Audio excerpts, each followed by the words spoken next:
स्वागत। बातमीपत्राच्या सुरुवातीला एक मोठी बातमी आहे। मुंबई महानगरपालिका निवडणूक अवघ्या काही दिवसात होते आणि अशातच शिवसेना उबाठाने जोरदार तयारी सुरू केलेली आहे।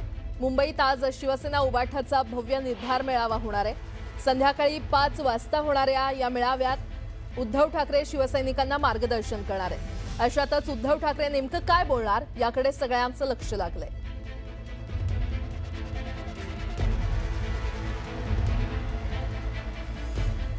मनसेच्या केंद्रीय समितीची आज शिवतीर्थ इथे बैठक संपन्न होणार आहे। मनसे अध्यक्ष राज ठाकरेंच्या उपस्थितीमध्ये शिवतीर्थ इथे ही बैठक पार पडणार आहे। मतदार यादींसह इतर बाबींवर या बैठकीत चर्चा होणार आहे। तर संध्याकाळी दादर इथल्या सूर्यवंशी हॉल इथे मनसेच्या नेत्यांची आणि स्थानिक पदाधिकाऱ्यांची बैठक होणार आहे। 1 नोव्हेंबरच्या मोर्चाबाबत बैठकीत चर्चा करण्यात येणार आहे। नियोजन आणि इतर विषयावर या बैठकीत चर्चा होणार आहे। या बैठकीला स्थानिक पदाधिकारी आणि मनसे नेते बाळा नांदगावकर आणि नितीन सरदेसाई उपस्थित राहणार आहेत।